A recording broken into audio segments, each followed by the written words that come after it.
음력설 잘 보내셨습니까? 우리 옆에 있는 지체들의 얼굴을 보면서 한번 이렇게 인사해 보겠습니다. 건강해 보이세요? 건강해 보이세요? 네, 우리 지난주보다 부흥한 친구들이 좀 보이네요. 네, 저도 부흥했고 우리 다 같이 부흥하니까 너무 좋습니다. 음력설에 저는 움직임을 최소화하고 먹는 데 집중을 했어요. 그러다 보니 이 모습이 되었는데, 네, 저와 같이 육적으로 부흥한 지체들 또한 오늘 이 시간을 통해 영적으로 부흥하기를 주님의 이름으로 축복합니다. 네, 수련회 끝난 지가 이제 2주가 지나갑니다. 우리 영상과 또 우리 김건희 리더의 간증을 잘 들었죠. 그래서 다시 한번 기억하기 위해 우리 말씀을 살펴볼 텐데요. 여러분은 하나님의 형상대로 지금 살고 계십니까? 네, 갑자기 조용해지네요. 우리가 늘 기억하고 붙잡아야 할 것인데 시간이 지나면 조금 희석됩니다. 내가 어떠한 존재인지. 벌써 2주를 지나면서 나는 왜 살까? 나는 왜 이 일을 하고 나는 왜 이 사람들을 마주하며 이 시간들을 보내고 있는가에 대한 궁금증이 의구심이 다시 들기 시작합니다. 그래서 오늘 말씀을 통해 다시 한 번 더 우리의 방향과 정체성을 다시 확인하려 합니다. 하나님의 사람으로 우리가 다시 기억하고 작정해야 할 것이 있는데 오늘 설교 제목과 같습니다. 이 정할 정자를 써서요. 정합시다입니다. 오늘 말씀을 믿음으로 받으시고 우리의 삶 가운데 여러분 정하며 살아가시기 바랍니다. 결정해서 살아가시기를 주님의 이름으로 축복합니다.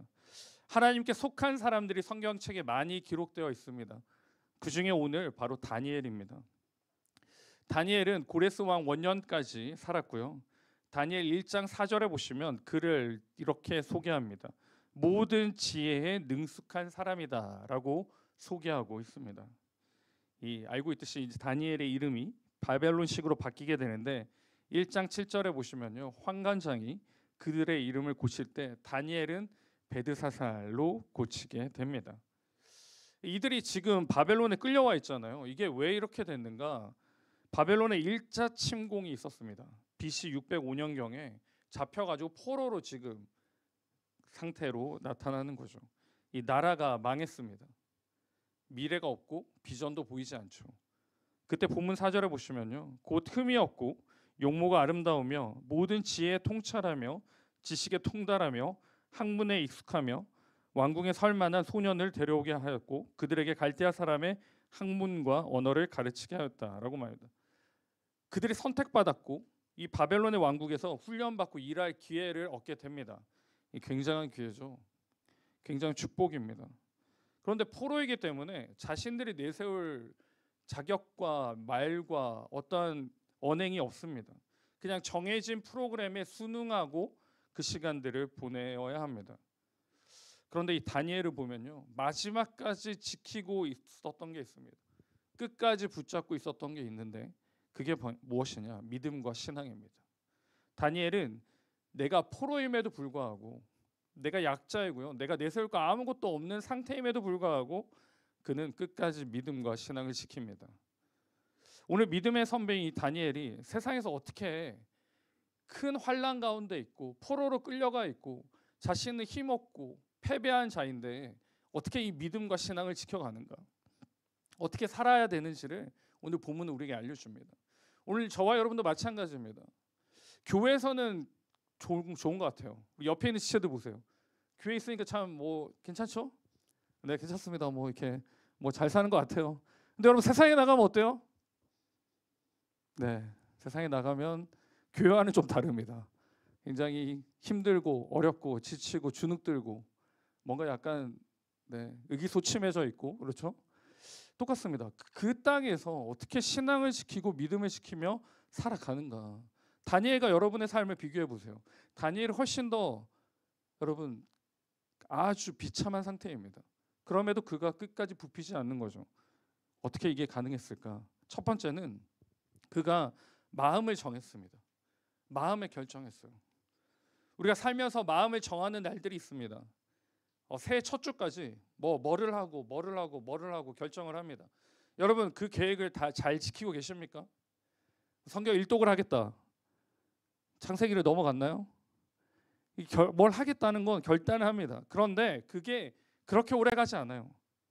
저도 마찬가지입니다. 운동을 해야겠다.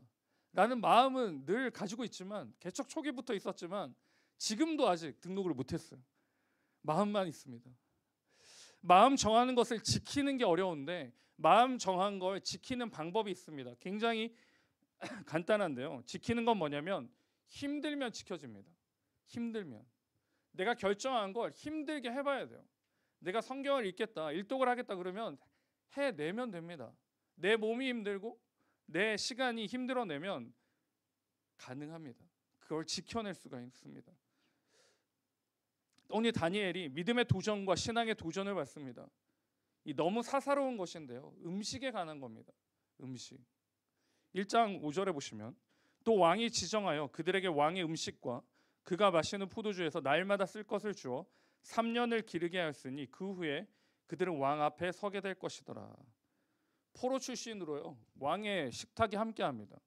왕이 먹는 음식을 같이 먹게 됩니다. 굉장한 큰 은혜죠. 축복입니다.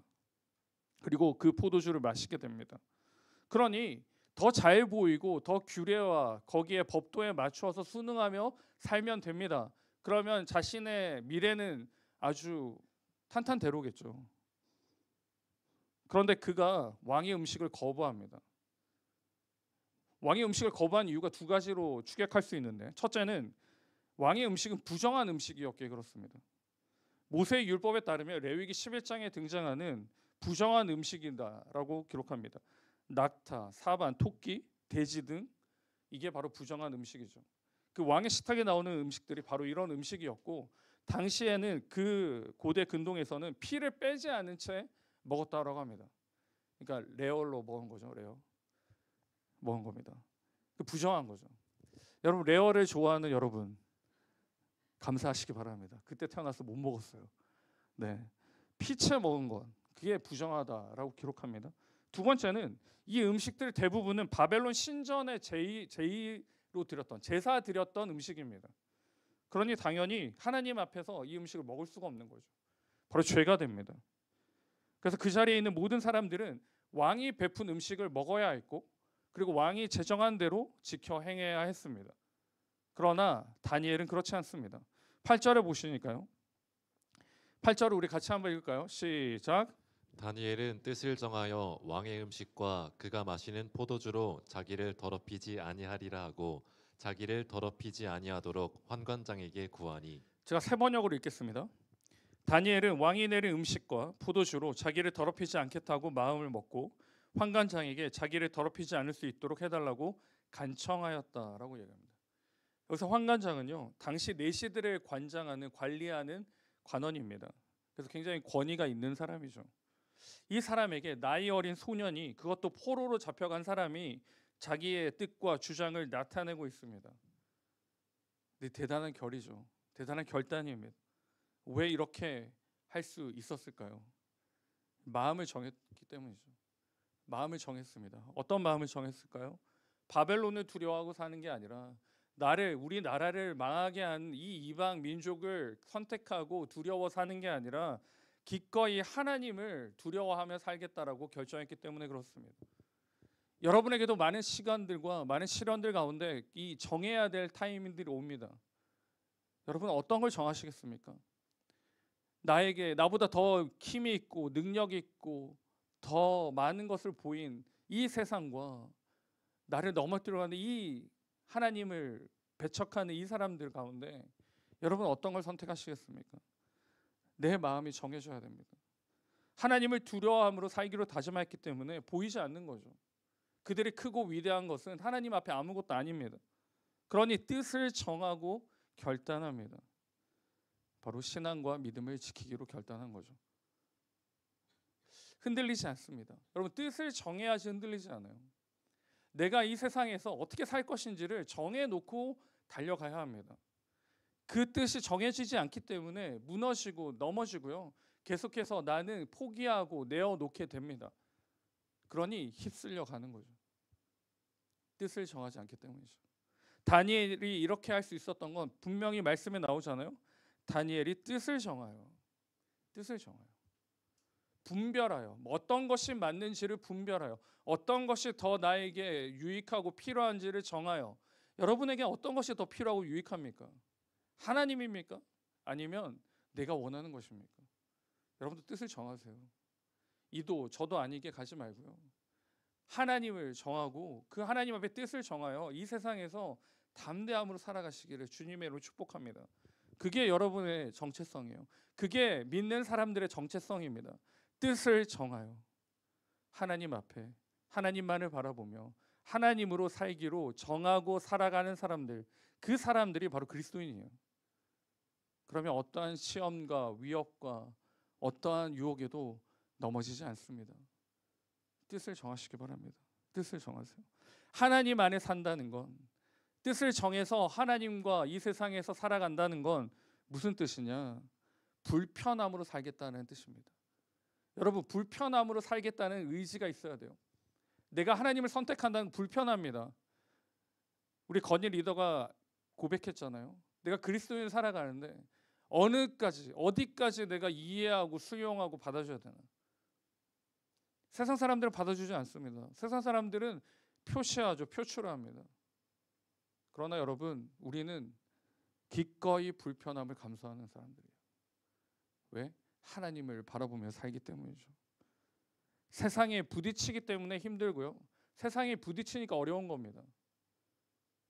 살아있는 사람의 특징은 아픔이 있는 거예요. 근데 죽은 사람의 특징은 뭡니까? 아픔이 없어요. 왜요? 움직임이 없으니까요. 여러분 살아계십니까? 뜻을 정하세요.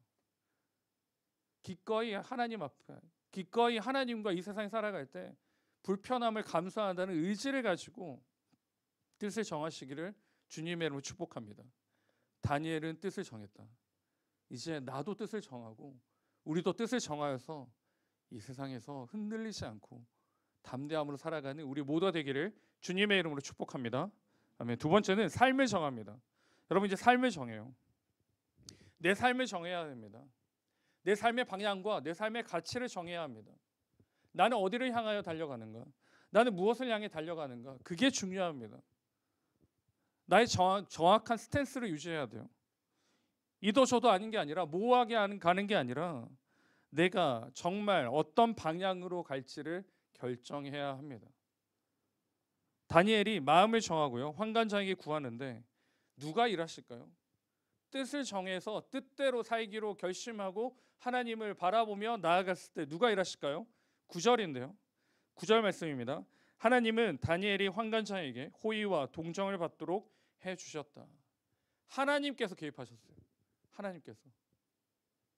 내가 뜻을 정하고 내가 그 뜻을 붙잡고 나아갈 때 나만 가는 게 아니에요. 내가 헛수고하는 게 아닙니다. 내가 실망하고 실족할 길을 가는 게 아닙니다. 누가 개입하세요? 하나님께서 개입하십니다. 믿음을 지키기로 그리고 결심하고 이 세상에 살기로 다짐한 사람에게 하나님이 역사하시는 거예요. 그걸 이 다니엘을 통해 우리에게 말씀해 주시는 겁니다. 10절에 이 모든 것을 관장하는 환관장이 자신의 어려움을 말합니다. 너희들이 얼굴이 초췌해지면 내가 위협을 받게 된다. 그 부정적인 반응을 보이자 다니엘은 지혜로 이 모든 것을 돌파합니다. 12절 13절 쉬운 성경인데요. 우리 같이 한번 읽겠습니다. 시작. 부디 이 종들을 열흘 동안만 시험하여 보시기 바랍니다. 우리에게 채소를 주어 먹게 하고 물을 주어 마시게 하여 보시기 바랍니다.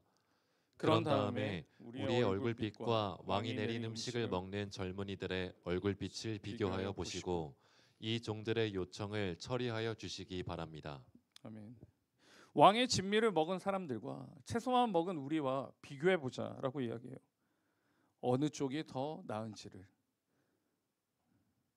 여러분, 결과는 어느 쪽이 더 나을까요? 다니엘과 세 친구들이죠. 근데 우리는 결과를 아니까, 하나님의 뜻대로 하나님이 하실 거니까 그 결과를 아니까 그게 맞는 거다라고 생각합니다.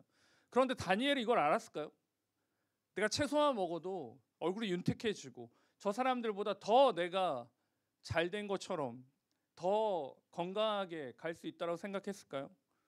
아니요, 그렇지 않습니다. 다니엘은 결정을 했는데요. 어디에 결정을 했냐면 하나님께 결정을 한 겁니다. 내 삶을 하나님께 결정을 한 거예요. 하나님이 하실 줄 믿고 던진 겁니다. 삶을 던진 거예요. 삶을 결단한 겁니다. 내가 더 윤택될지 안 될지 어떻게 알아요? 몰라요. 그런데 누가 아세요? 하나님이 아십니다. 그러니 그 삶을 내어 던지죠. 그 삶을 내어 던집니다. 그렇게 했을 때 어떻게 하나님이 역사하시느냐? 17절인데요. 하나님이 내 소년에게 학문을 주시고 모든 서적을 깨닫게 하시고 지혜를 주셨으니 다니엘은 또 모든 환상과 꿈을 깨달아 알더라. 다니엘이 삶을 하나님께 내어 던졌을 때 바벨론 포로의 길이 아니라 이방 나라와 그리고 자신의 민족을 멸망시킨 그 나라를 무서워하는 것이 아니라 하나님의 길을 가기로 결정하였고 거기에다 내 삶을 던집니다. 그러니 하나님께서 역사하시고요.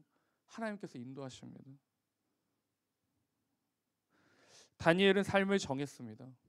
하나님께로요. 이게 하나님의 사람입니다. 다니엘에게 질문한 거죠. 네가 포로냐? 네가 바벨론 사람이냐? 네가 어떠한 길에 있느냐? 네가 누구냐라고 질문합니다. 그때 그거 확실히 이야기하죠. 나는 하나님의 사람임을. 나의 인생은 하나님께 걸었음을 분명히 선포하고 말하고 있습니다. 이 시대를 살아가는 저와 여러분에게 동일하게 질문합니다. 세상은 여러분에게 질문해요. 넌 누구냐고. 넌 누구냐? 여러분 누굽니까? 영어로 이렇게 나오죠. Who are you? 넌 누구냐? 여러분은 누구예요? 여러분은 누구입니까? 나를 어떻게 설명하시겠습니까, 여러분? 나는 누구고 어떻게 설명할까요? 제가 말씀을 준비하면서 받은 건요. 나를 잘 설명하는 건 내가 어떤 길을 가고 있느냐입니다. 그래서 Who are you는 어떻게 바뀔까요? 왜입니다. 내가 어떤 길을 걸어가고 있는지가 나의 소개가 됩니다. 여러분은 어떤 길을 걸어가고 계십니까? 하나님의 길을 걸어가고 있습니까? 아니면 나의 욕심과 나의 욕망을 향한 길을 걸어갑니까? 아니면 세상이 요구하는 길을 걸어가고 계십니까? 그 길이 여러분을 소개하는 겁니다. 내가 하나님의 길을 걸어가고 있다면 나는 하나님의 사람입니다. 그런데 내 길이 세상의 길이고 내 욕심의 길이면 그 길은 하나님의 길이 아니라 세상의 길인 거죠. 나는 세상 사람입니다. 그 길이 여러분을 나타내는 것입니다. 바로기는 너는 누구냐라는 이 세상의 질문에 여러분의 길로 답하시기 바랍니다. 나는 하나님의 길을 가고 나는 하나님의 말씀의 길을 가기에 나는 하나님의 사람임을 그 길을 통하여 나타내시고 선언하시기를 주님의 이름으로 축복합니다. 여러분 이제 우리가 걸어갈 길을 결정합시다. 걸어갈 길을 결정하세요. 크고 넓고 아름다운 길은 그 끝은 패망입니다. 진노입니다. 누구나 가는 길입니다. 그러니 그 길은 아무런 능력도 소망도 없습니다. 그런데 주 안에서 걸어가는 길은 마태복음이 이렇게 설명하는데요. 마태복음 7장 13절 14절 말씀입니다. 우리 큰 소리를 같이 읽습니다.